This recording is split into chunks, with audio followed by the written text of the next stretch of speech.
Muscle requires blood and oxygen, right? So the more muscle mass you have, the better your cardiovascular health, because your muscle is a tissue that your heart and lungs have to pump to serve that tissue with blood. So having more muscle can indirectly improve your cardiovascular health in that way. I like to think of cardio and strength training as complementary. You do your strength training primarily for the gains in muscle and strength and joint health and longevity and bone density and all of those things. But you're not solely relying on your strength training routine to provide you all of the cardiovascular benefits that you need. Welcome to #skinthusiast, the podcast, a place for listeners to hear from the experts and soak in tangible tips to get that glow from the inside out. I'm Amy, a skincare educator, practicing dermatology PA, and beauty creator who bridges the gap between the consumer and the industry. Listen into the industry's top experts on everything from the best way to spot treat a pimple, to the holy grail hair products you didn't know you needed, to the drugstore finds that are better than luxury price tags. We cover it all. Here, dermatologists, beauty and wellness experts, brand founders, and thought leaders share their tips and tricks for all things beauty, skincare, and wellness. Think of #skinthusiast like the coffee chat with the beauty gurus whose brains you've always wanted to pick. You won't get this kind of insight anywhere else.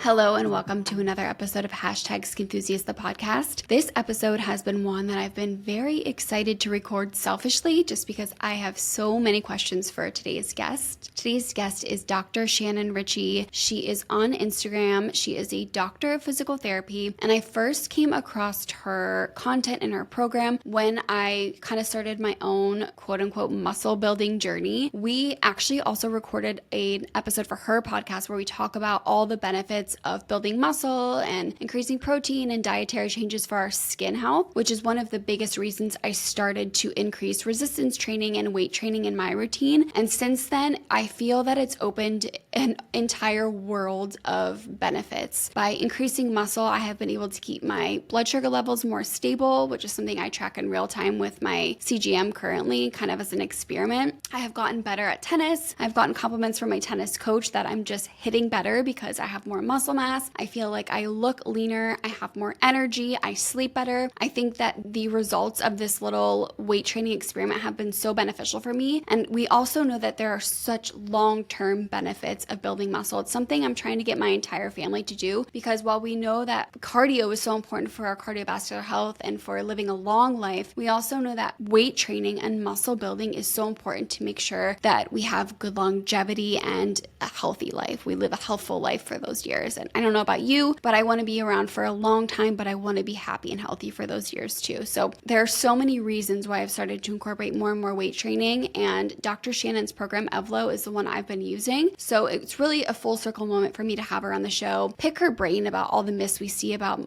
weight training in women. Like, am I going to get bulky? How much protein do I need? I was completely training wrong in the beginning.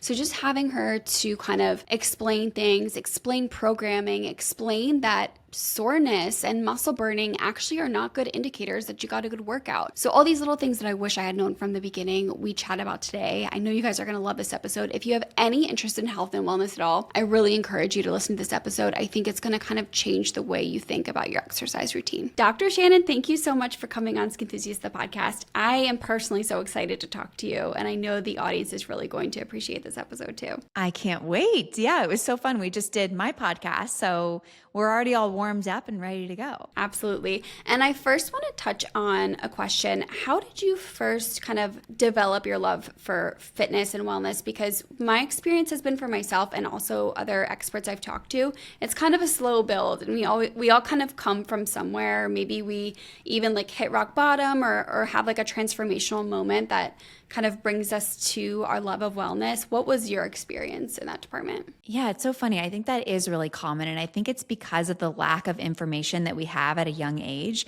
And a lot of people get into exercise specifically like when they're younger without a lot of information, thinking that they need to do certain things a certain way and end up burning themselves out or whatever it may be, or developing an unhealthy relationship with it. For me, it was a little bit of both, a little bit of the unhealthy relationship and burning myself out. In my late 20s in grad school, I was a group fitness instructor, and also I was in physical therapy school. So I got to the point where I knew how important exercise was and building muscle was. And I started exercising a lot. I would teach sometimes like 10 classes a week, really intense, like boot camp style classes. You're just picture like you're sweating, you're moving quickly, you're burning a lot of calories for a full hour.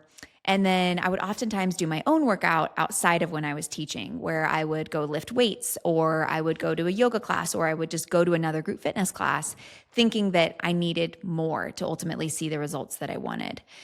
Well, all of this was fine for a short period of time until I quickly injured myself. I herniated a disc in my low back with squats and did not take the proper time to recover.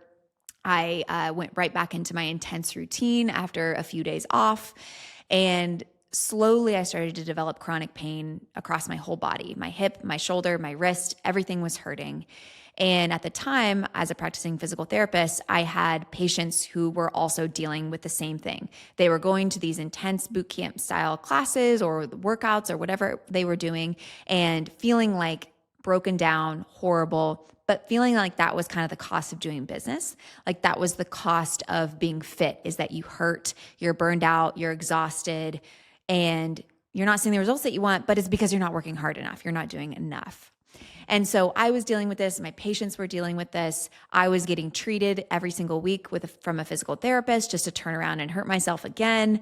So it was kind of this spiral, and it wasn't until I moved across the country and took 2 weeks off exercise, just kind of moving and getting organized in a new state, that I realized I feel so much better without exercising. Like this is the first time I've taken a substantial break from exercise, and I feel amazing. I feel better than I've ever felt. And I just thought that can't be right. You can't feel better from not exercising. Isn't exercising supposed to make you feel better? And so I thought, okay, there's got to be a way I can see results from fitness and it not cost me my emotional health, my physical health. And so that's when I developed Evlo. I actually dug into the research around bodybuilding and mechanics and thinking, okay, because bodybuilders, it's really important for them that they don't get injured because they obviously have to perform. So I took some stuff from bodybuilding. I took some stuff about my understanding of mechanics from physical therapy school, and then some things from like yoga and Pilates, and kind of meshed it all into one to create a muscle building routine that's effective, but sustainable and doesn't wear you down. So that's where we're at today. And currently, I'm about 7 months postpartum, but slowly trying to build muscle back.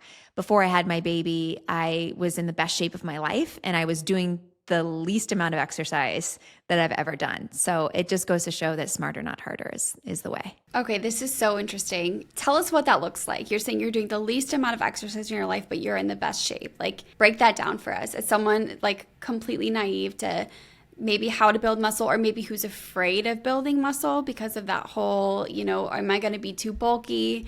There's that whole rhetoric around women building muscle and that they're going to look too manly or too bulky. So tell us, what does this look like for you before you got pregnant? Yeah. So first of all, shifting my mindset towards building muscle was the best thing I've ever done. Of course, it doesn't mean that I don't recommend cardio. I do recommend cardio, and I do a little bit of cardio myself. I do about 150 minutes of light to moderate intensity cardio. So that's like walking or like a light cardio class or something like that.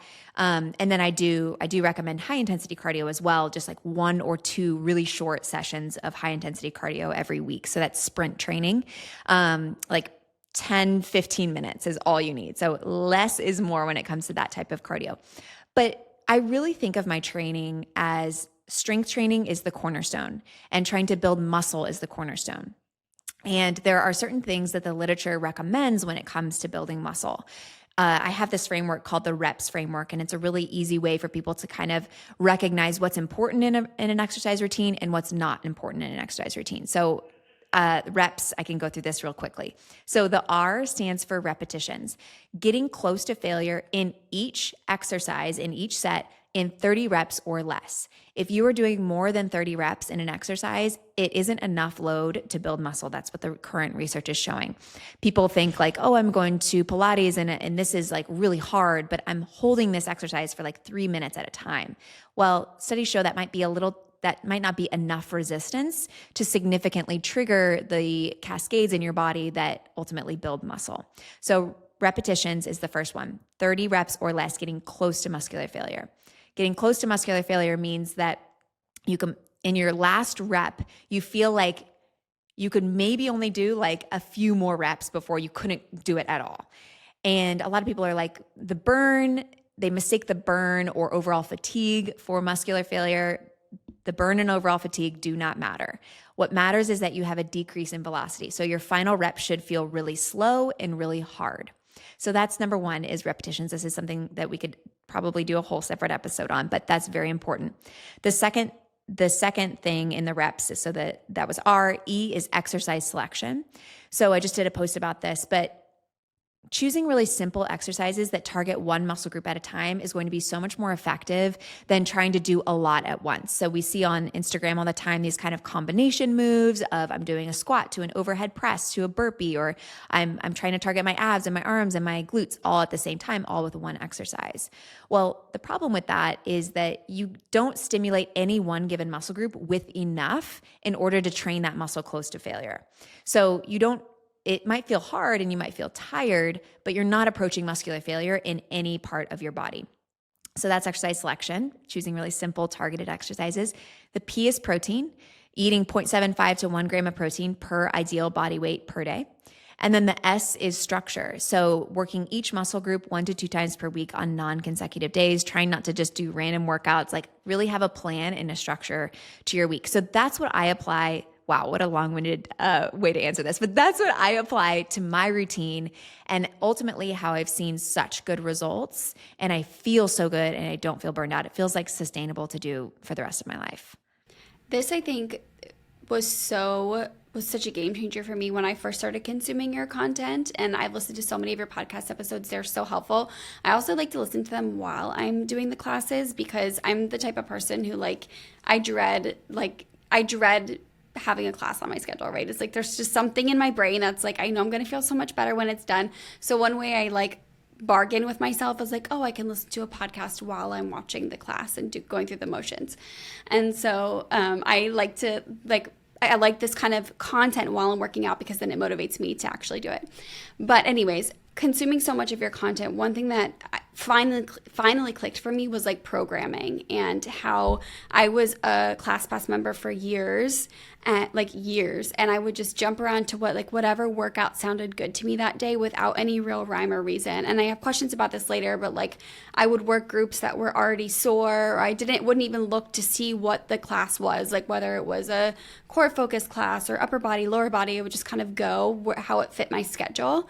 And realizing how important it is to actually program your workouts, it makes me almost kick myself, because I'm like, wow, I was working out so hard for all those years, and then probably was doing myself a disservice when just a few little changes, it could have been so much more impactful for my body. Yeah. Well, and I was also a big group fitness junkie, and that's one of the issues. I love group fitness, the energy. I feel like it's so motivating, but that's the biggest issue as to why people are feeling broken down and not seeing great results, is because group fitness a lot of times lacks that structure that you need. So when you think about loading a muscle group appropriately, after you load a muscle group close to failure, it needs recovery. It needs at least 48 hours to recover before you load it again. So like you said, you could be working your glutes in a ClassPass Pilates class on Monday, and then you go to a lifting class the next day and you're working glutes again. Well, you haven't given your glutes enough recovery. So not only can that cause inflammation and overuse and injuries, but it doesn't provide an environment for proper muscle growth. So it means that you're working unnecessarily hard and you won't reap the rewards of that. So I think that is one of my kind of gripes with group fitness that I have such a hard time with, because it's on one hand, it is so beneficial for health to keep people motivated and excited, and the energy, I get it. An in-person class is just so much fun. But on the other hand, if you really want to see sustainable results, most of the time it's not the best path. And I have a question about that, because I follow your program and I love it. I'm such a big fan. And for people who are kind of just starting out, I know that it's common, but not necessary, we'll talk about this too, for you to be a little bit more sore in the beginning. So let's say, for example, you work glutes on Monday in the program, and then by the time the next glute day rolls around, you're still feeling a little bit sore. For those who are just kind of starting out, what do you recommend to do in that case? Like push through because the programming kind of already has taken that into account, or do you take the day off or work a different group, go off schedule? What would you recommend? This is a really good question. So what's interesting about soreness is that it's actually not an indication that you stimulated muscles enough for muscle growth. Usually why soreness happens is because you had a heavy eccentric component to the exercise, so the lowering phase. So if you're doing a bicep curl, the lowering down is the eccentric phase. So eccentrics tend to cause a little bit more soreness than concentrics, which is just the opposite, the lifting phase. So if you have an eccentric component to the exercises you're doing, that's more likely to cause soreness. And then if you're doing a new exercise that you're unfamiliar with, that's likely to cause soreness. Both of those two factors are not factors when it comes to muscle growth. So those aren't what matters when it comes to muscle growth. So just because you're sore doesn't necessarily mean your workout was super effective. However, soreness happens. I like to recommend light to no muscle soreness, and that's kind of like a good ballpark in general. I still get sore. My glutes are a little sore today. What I like to say is you can train a sore muscle if it's lightly sore. If it's like, I can't walk, take the day off and train a different muscle group. But you can train a muscle that's lightly sore. You might just be more cognizant of your range of motion, making sure that you feel stable in the exercises. But in general, I like to say, if you can help it, you want those muscles to feel fresh before you train them again. And the reason for this is because fatigue will inhibit neuromuscular output. So we want the maximum amount of motor recruitment, or we want the maximum amount of the muscle to be recruited in each individual lift. So if you're sore or you're fatigued, when you're showing up to your workout, the quality of the workout will decline a little bit. So I like to say, just to put a little bow on this, you can train a sore muscle as long as it's not so sore that you feel like you can't walk. However, if you can avoid it for the most part, then I would avoid it. But every now and again, it's no big deal. And what do you say to people? We touched a little bit about cardio, and I want to go in specifically a little bit later about your approach to sprints, because that's something I've listened to you talk about it a few times. Still haven't incorporated it yet because the thought of these like sprints, I don't know, it like just seems so overwhelming. But we'll chat about that. But people who say that they want the cardiovascular support that regular high intensity cardio gives them, what do you say to that? Like, how do we use weight training to also increase our cardiovascular health? Muscle requires blood and oxygen, right? So the more muscle mass you have, the better your cardiovascular health, because your muscle is a tissue that your heart and lungs have to pump to serve that tissue with blood. So having more muscle can indirectly improve your cardiovascular health in that way. I like to think of cardio and strength training as complementary. You do your strength training primarily for the gains in muscle and strength and joint health and longevity and bone density and all of those things. But you're not solely relying on your strength training routine to provide you all of the cardiovascular benefits that you need. So that is why I recommend a little bit of sprint training each week, and a little can go a really long way. We could talk about this. You're aversion to sprint training. I am also adverse to sprint training, so we can talk about techniques if you are. And then that light to moderate intensity cardio training, I do recommend doing about 150 minutes of that per week, and that can just be brisk walks, or weighted vest walking is really big right now, and I kind of like that. And it's a way to increase the demand. So if walking is too easy for you, adding a weighted vest could be a great way for you to continue walking, but just adding a little bit more of a cardiovascular challenge. Or if you're an Evlo member, doing the steady state classes. And again, you're just not going to get the same cardiovascular endurance benefits from strength training that you are from a more classical cardio workout. And when it comes to walking, do you have a metric? I know some people say like, you should be, like either able to hold a full conversation or not able to sing a song. There's all these little kind of ways to know, like, if you're actually exerting yourself at the right level when you're walking. Because it can be, a walk can can be many different things to many different people. Totally. In general, you can talk but not sing. I think that's a good way to think about it. If you're not with someone, you can still breathe in and out through your nose, but it's getting difficult. You're at the point where you kind of start to want to breathe in and out through your mouth. So your breathing does get a little bit more labored, but you're still able to breathe in and out through your nose. Those are kind of two metrics that I like to think about. But I really tell people, don't stress about this. Most of my walks, my husband doesn't like to walk fast. He likes to walk at a leisurely pace, and most of my walks are with him. So am I getting that zone 2 cardio when I'm on my walks? Probably mostly not. I mean, I think it's a good goal, but I don't think it needs to be perfect.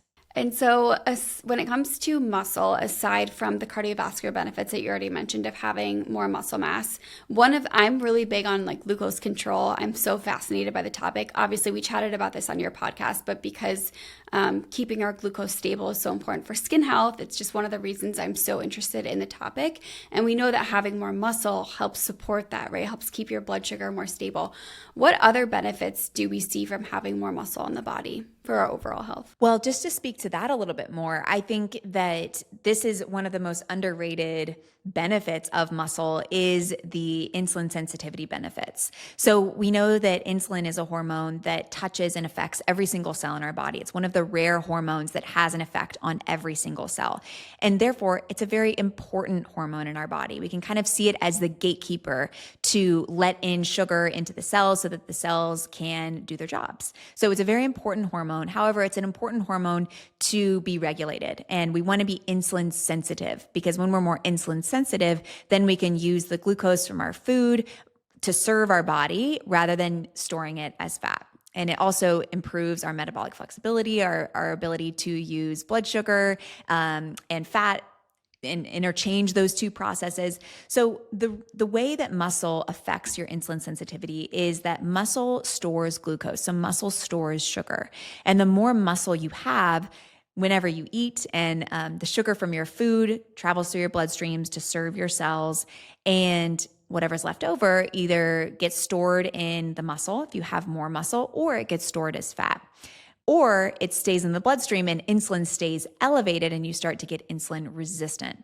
So a big benefit, just to put it really simple, of muscle is that there's more places for the glucose that you eat from your food to be stored. So therefore we have lower blood sugar and therefore we have lower insulin, and our insulin sensitivity improves, which improves longevity. It improves metabolic health. It improves energy level. It improves body composition. So all sorts of benefits just from building muscle and increasing storage sites for glucose. It's so amazing. I am currently wearing a CGM. It's not, I did a whole episode on it. It's not something I recommend that, people do long term, but for me, it's something that I wanted to kind of see where I was at. I had gestational diabetes with my daughter, so I know that I already am at an increased risk for insulin resistance, and so I wanted to just kind of see how things were affecting my body. And so I started doing it about 6 weeks ago. I'm probably only going to do it for a total of a couple months just to get all the data points I need. But I did notice that after starting to incorporate more regular weight training. I was weight training before, but again, was not following a program. My blood sugars are so much better controlled, and it's not something I didn't really put two and two together. I was just kind of like, oh, that's interesting. Like, I haven't really made a huge, like, I would eat foods that normally would spike me a little bit more, and I'm like, oh, like, it didn't really spike me today. That's interesting. And I'm just kind of putting two and two together now. And we spoke a little bit on your podcast how I also do tennis, and my tennis coach this morning was also saying, like, you're hitting stronger. Like, what are you doing outside? And I'm like, oh, I've been doing more weights. And she's like, I can totally tell.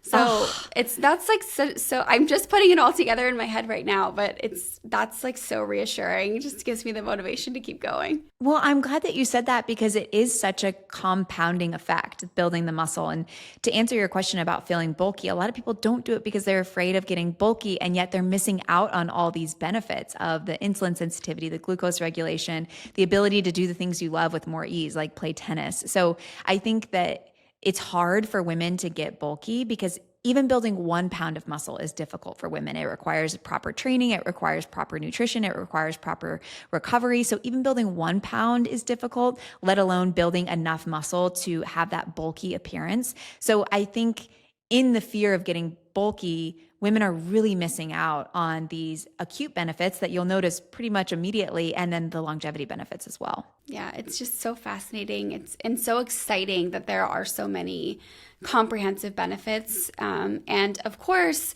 I want to get into a little bit the aesthetic benefit, because a lot of the reason people start to increase their resistance or weight training is because they want that aesthetic benefit of like leaning out a little bit, which we know like by adding a little bit of muscle, you do look like you lean out a little bit, right? Because you're not holding on to as much fat, and you can speak to this better than I can, and you start to see that muscle definition. And so you look a lot of times leaner. So for somebody who's coming into this strictly from an aesthetic standpoint, are there any like little tips you can give someone, like whether it be like the way they eat or the rest days that they take, anything that we can really maximize the aesthetic benefit of weight training? When we think about aesthetics, a lot of people want body recomposition. So body recomposition means losing fat and building muscle at the same time. However, body recomposition can also mean keeping your fat the same and building muscle, because now you've gained weight overall, but you have a higher ratio of lean mass to muscle mass. It could also mean keeping your muscle mass the same and losing fat. But for the most part, a lot of people want to gain a little muscle and maybe lose a little bit of fat. And that's that kind of like toned aesthetic that is popular, a popular term for it. But it's basically just the ability to increase visual muscle definition. So when it comes to body recomposition, it's important to note that exercise alone probably will not give you that aesthetic that you're after. You really do have to pair exercise and nutrition in a fine balance, and recovery in a fine balance. And so weight training close to failure, using that reps framework that I recommended in the beginning, and then protein, of course, which is within the reps framework, but then nutrition is also really important. I always say I'm not formally trained in nutrition, so I like to keep my advice on this really high level. And if someone's struggling, to go see a registered dietitian, who it sounds like you have on your podcast as well, which I think is awesome. But being in a slight calorie deficit, if fat loss is your goal, is important. And a lot of people aren't really sure where they fall. Am I in a calorie surplus, a deficit? Am I at my maintenance? I don't know. So a lot of times tracking comes in handy there. So doesn't mean you have to track forever, but maybe taking a week and not changing anything, but inputting in all of your food and kind of seeing where you're at. And if body recomposition and losing fat while gaining muscle is your goal, being in a slight calorie deficit is going to provide the results that you're after. So in order to find your calorie deficit, you first have to find your maintenance. And you can calculate your maintenance calories, your total daily energy expenditure. There's online calculators, which I've been told are not super accurate, but it might help you get like a ballpark of where to start. And then from there, you can subtract maybe like, again, the registered dietitians recommend about 200 calories off of that. So it's really not that much. It's a very slight deficit. But the reason why I like body recomposition as a goal is because the calorie deficit is not so severe that you feel like you're starving and super restrictive all the time. So it feels more sustainable. And then number two, I like it because it does take a little bit longer than if you were just trying to lose as much weight as possible. But when you're trying to lose a lot of weight and you're in a severe calorie deficit, you're also likely losing muscle. So we don't want that. So I do like that it takes a little bit longer. You have to really make these lifestyle changes that you're ultimately going to be able to sustain because they don't feel so aggressive and extreme. This episode is brought to you by, well, me. Skinthusiast.com is your one-stop shop for all things skin, hair, and beauty. I have countless blog posts to educate you on all the skin concerns and most common skin questions I receive. We also have a complete skincare basics guide on our shop page, as well as the cutest In My Skin era crew necks. If you want to support the show, please head over to skinthusiast.com/shop.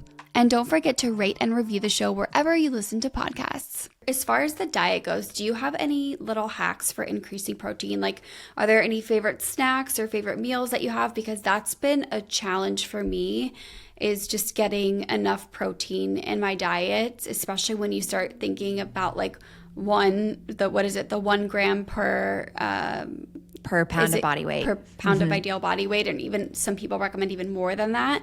It starts to get really overwhelming for me. So any little hacks or recommendations that you have there? Yeah, absolutely. So I struggle with it too. I think it's something that you have to play around. And this is why tracking is so important, because you might be like eating half the amount of protein that you actually need to see results. And I found I was doing that when I first started tracking. So what I like to do is think about my meals for the day and think about the protein first. So I'll think about, okay, what am I going to have for lunch? Okay, I'm going to have a leftover burger for lunch. That's the protein. And then what am I going to have for dinner? Okay, we're cooking salmon on the grill tonight. That's the protein. And then from there, I'm going to think about the starches or the veggies or whatever else I'm pairing with it. But I kind of think in my mind protein first and then everything else kind of on the side. And then after that, after you've gotten your like breakfast, lunch, dinner down, you can start to think about supplementing. That's at least what I do. And I do protein powder, and I'll do protein powder like in my oatmeal or in Greek yogurt or cottage cheese, or sometimes I even put it in water. I will give them a shout out because I love their brand. Just Ingredients Strawberries and Cream Protein Powder is my go-to. I probably have at least one scoop every single day, and I'll just shake it in water a lot of times if I'm like on the go and trying to rush out the door. And it is honestly, I think it tastes good. I used to always be so adverse to putting protein powder just straight in water, but honestly, I think this one is really good, and it's like a quote unquote cleaner protein powder. So I think not being afraid to add protein powders if you struggle with getting enough protein just from like your breakfast, lunch, dinner, and snacks. And then other high protein things that I do all the time, I do a lot of cottage cheese. I do a lot of Greek yogurt. And again, if you want something sweeter, you just mix some protein powder in that, put some berries on top, get your antioxidants for your skin. So let's see. I used to do a lot of protein bars, and I've limited that. And I'm not going to lie, I haven't talked about this publicly yet, but I've noticed my sugar cravings have gone way down since taking out the protein bars. They're very highly processed. There is a lot of sugar in them. But I was using them kind of like as dessert at the end of the night because I always wanted something sweet. And I'm noticing that my sugar cravings have really gone down from taking those out. That was one of the biggest shocks for me when I started my CGM. They call them like the sneaky spikers, the things that you wouldn't think. And I will call it by name because I've already mentioned it on another podcast, but the Go Macro bars, which were my favorite, like I love them so much. And I was spiking as if I ate like a full Snickers bar. So it was very eye-opening to me. And I had to do the same and just cut them out altogether, which was a bummer because they are so convenient, and they're sweet. They taste, they're like such a little treat. So I've had the same experience to have cut them out and have also noticed that my cravings have gone down. Yeah, I think that you have to, for me, I had to substitute at first. Like I was like, after dinner, I always want something sweet. I don't know what it is. And so I had to substitute, and I was just doing like protein powder and Greek yogurt, or I would make like a smoothie with some protein powder, Greek yogurt, banana, or something like that. And had to kind of wean myself off. But yeah, it is wild when you're like, oh, am I like kind of addicted to these? Like these are making me want like more and more. And then I would always say like, oh, I'll just have them in the house for emergencies. But then I would have one every single day. Like I wasn't treating it like if they were there, I was going to eat it. I don't have the willpower to keep it truly for like when there's absolutely no other option. No. And then same. And then I would get like the Costco, like huge box of them, and it feels like they're never ending. So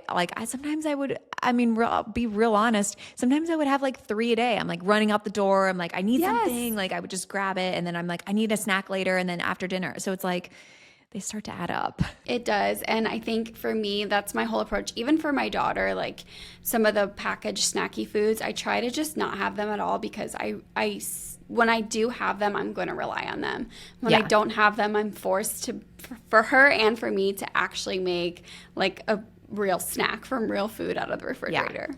It's harder and it takes more effort, but it's so worth it. Like I do see a difference just from that one little change. Yeah, I agree.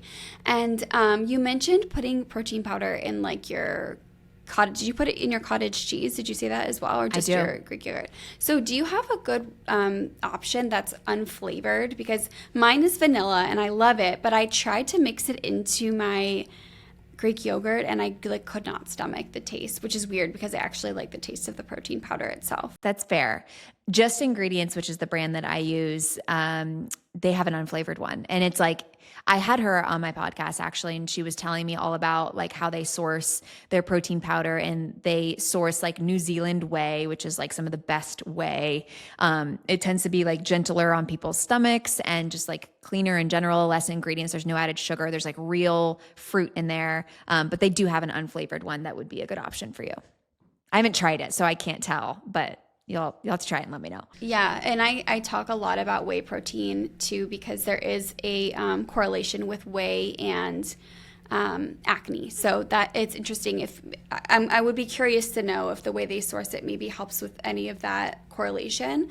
But that's a question I get often too. Like, well, what do you do for protein powder though? And so then I do a plant-based protein powder. And then after talking to Lily Nichols, who's a registered dietitian, there's a lot of question about whether or not plant-based proteins in general are giving us the complete amino acid profile we need. So there's so much to take into consideration. And I think because I can hear the questions coming, I think you really have to weigh, no pun intended, you have to weigh what is your biggest concern, right? If you're somebody who you break out easy and you know that it's going to break you out, probably you might have to be a little bit more creative and get your protein in other ways. But it's just so interesting trying to navigate it all. But it's also exciting because there's just so much data and so many experts to learn from, and it really excites me to hear what everybody's doing. I agree. And I think the biggest thing you can do for yourself and for your health is to treat yourself like a science experiment. And I use the scientific method on my fitness, on my nutrition, in my business. And it's just, create a hypothesis, test the hypothesis, measure it, and come up with your results. And if it didn't work, go back to the top with a new hypothesis. And I think doing that process for yourself is one of the most beneficial things that you can do, because then you're going to find things that work and click. And that's ultimately how I came up with Evlo, and how we're continuing to evolve it, is because we did so much trial and error and did so much research to ultimately learn, like, okay, what are the most impactful things that we can put in here? I'm so glad that you mentioned that, because it's something that I think people, when they come to experts for advice, I see this all the time in my clinic, they don't necessarily like to hear that sometimes it's trial and error, but the truth is sometimes it's trial and error, and you have to find what works specifically for you. So I can give you what the evidence says and I can give you my recommendations, but I will always caveat that with and I'm sure you have a similar way to say this, but I always say, listen to your skin.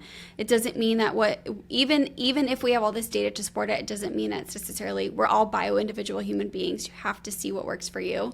So I'm glad that more and more experts in different fields are saying that openly, rather than, I think 10 years ago, it was, you almost never wanted to say that there is a possibility that you were wrong or that your information wasn't ideal. But now we know there's so much individuality, and really seeing how something fits with you, your lifestyle, your body, your skin, whatever it may be, is so important. Take that feedback and make adjustments. Well, I think that this brings up a good point when it comes to strength training, because I will say this reps framework, and I'll say, you do have to get close to failure in under 30 reps in order to build a significant amount of muscle. And every single time I talk about this, I get someone that says, well, what about this influencer?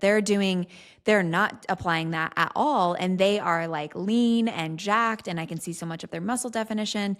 And I say, okay, well, when we look at research, there's always outliers to the research. There's always people that don't seem to follow what the majority of the people can do and still see results or still see their body change. So a lot of times on social media, I think especially, we're seeing those super responders, people that are really good at exercise. They respond to things really easily.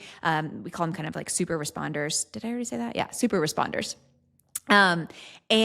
But those are your outliers. Those are more of your exceptions rather than the rule. So it's one of those things where it's like, you kind of have to block out like what people are recommending and just look at the science, apply the science to yourself. And if you're like, oh, I'm one of those outliers, then go do something else. I think that's great. But a lot of times you don't know if you're one of those outliers or not until you apply the science to yourself. And odds are you lie within the average data, because it's average for a reason, right? It's most of us. So I think that that's really important to note, is like, try things, see what lands, and then keep going until you find what works.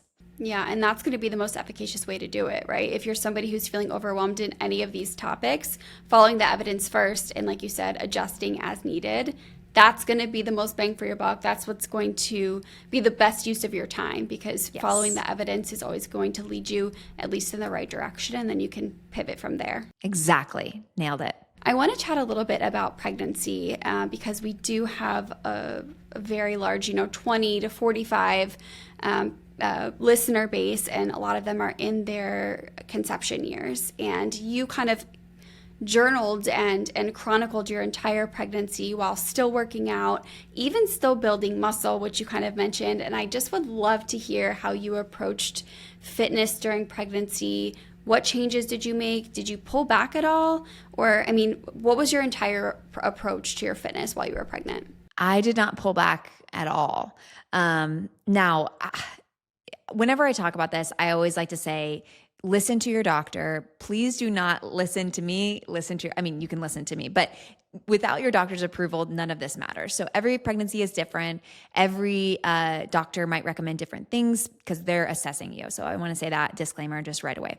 But when it comes to pregnancy, I think in general, pregnant women are advised to take it easy, pull back a little bit, relax. And what we find is a lot of women end up doing that, and they end up feeling exhausted. They lose their energy. They have a really hard time recovering after delivery because they've spent the last 9 months being more stationary and probably losing muscle mass during those 9 months. Pregnancy is a stress on your body, so recovery is even lower. So they haven't studied this, but if we just kind of understand the physiology, you're probably breaking down muscle tissue at a higher rate during pregnancy. So when we think about that, we want to try to maintain and or build muscle during pregnancy. And again, there's no literature to back up, can you build muscle during pregnancy? Because there's ethical reasons for studying pregnant women. So there's not a lot of research and studies about this. I can say, again, understanding theory and anecdotally, you can build muscle and strength during pregnancy, and you should at least, in my opinion, try to apply that reps framework to pregnancy, because what happens is you're more likely to maintain your muscle mass or potentially even build muscle mass. This helps with glucose regulation, which, as you mentioned, can help reduce the risk of gestational diabetes. After you deliver and you're resting for 6 weeks or longer, you have more of a bank of muscle to rely on, so that when you get back to exercise, you don't feel like you've taken, years backwards. You've taken all these steps back. Of course, it's going to take time to recover and things like that, and there's no rush, but you don't feel like you're in as much of a hole after you deliver. So I'm a big believer, if your doctor approves, is applying that reps framework, strength training during pregnancy. I trained 5 times per week. So I taught for the Evlo prenatal program. And so I taught 5 35-minute classes my entire pregnancy. So 5 new classes every single week. It was a labor of love. Like I was, I didn't always want to teach. I'm not going to lie. I didn't always want to work out, but I felt so good during my pregnancy. I was like, this is so worth it. I don't always want to show up on camera and teach, especially when you're like getting pregnant, bigger and bigger. And I just, there's the whole like body image thing with pregnancy, which is a whole separate topic. But I showed up, I taught new classes for every single week of pregnancy. And to me, I don't think there's a prenatal program that exists like that, where someone is doing every single workout with you when they were in that point of pregnancy. It's all organized by gestation week. So yeah, I'm a big believer in not thinking pregnant women are super fragile and should kick back and relax. I think that we should empower ourselves to get stronger and build muscle during pregnancy. I think it will be interesting too to see kind of how this changes the trajectory of the health of our children, because this is something I talked with Lily Nichols about as far as diet is concerned. But we're realizing now, and I'm not an expert in this, but I've talked to a couple, we're realizing now how much of what we do and eat during pregnancy literally pre-programs those babies' health for their lifetime, which is so crazy to me.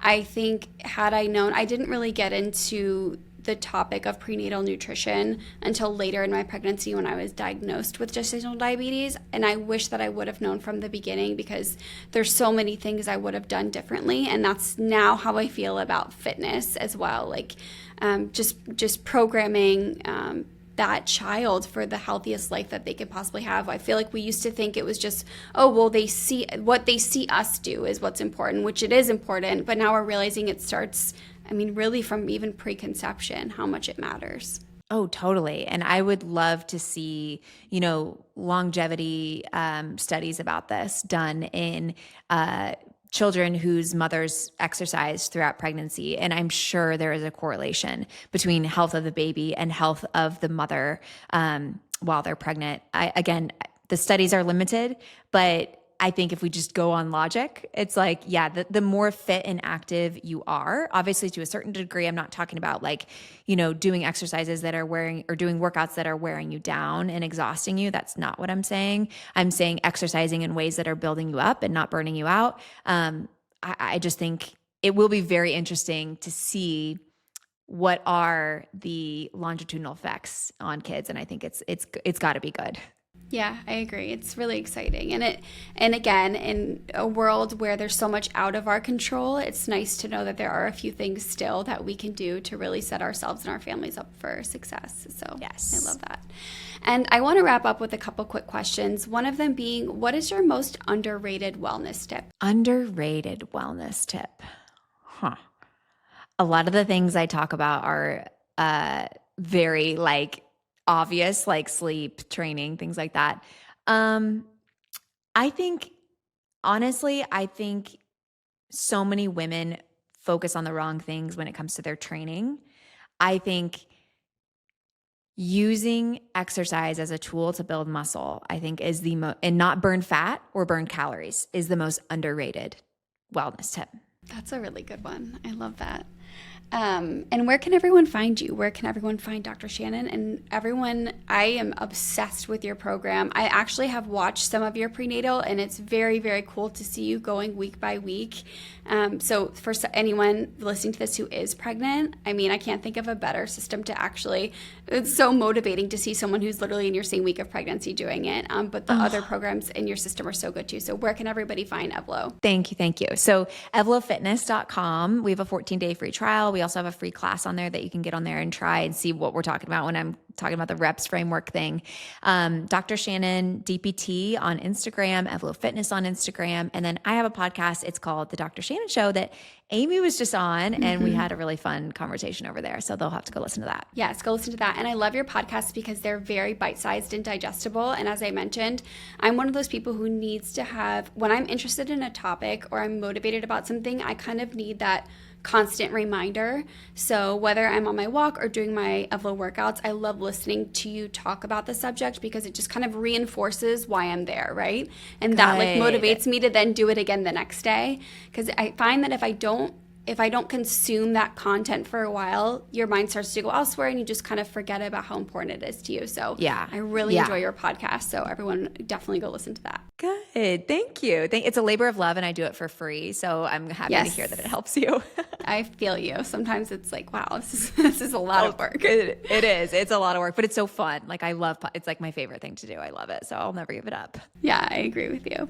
Well, thank you so much, Dr. Shannon, for coming on the show. And I'm so glad everyone got a chance to hear all of your amazing expertise. Yay. Thank you for having me, Amy. I hope you guys enjoyed that episode as much as I enjoyed recording it. I got a lot of my questions answered from Dr. Shannon. She also has really amazing social media content. And as I mentioned in this episode myself, I actually love to binge her podcast. It really keeps me motivated to continue to incorporate a lot of these things. As I mentioned, I'm one of those people who just needs repetition of content. I need to constantly be consuming beneficial content to keep my mind kind of ahead of everything else and motivated to keep incorporating these things into my lifestyle. I'm also really encouraged and hopeful that my daughter growing up this way, seeing me exercise in this way and just supporting my body and loving my body and trying to keep myself as healthy as possible is really going to be helpful for her as she grows up. There's so many things I wish I had done differently when I was younger, so I hope that she picks up some of these things too. And definitely go and check out the episode that I recorded on Dr. Shannon's podcast. We talk a lot about how diet and exercise affect our skin, which is ultimately what brought me on this journey in the first place. If you're like me, our skin health is like top priority, so whatever we can do to improve that is always a good thing. And with that, I will talk to you next week, skin enthusiasts.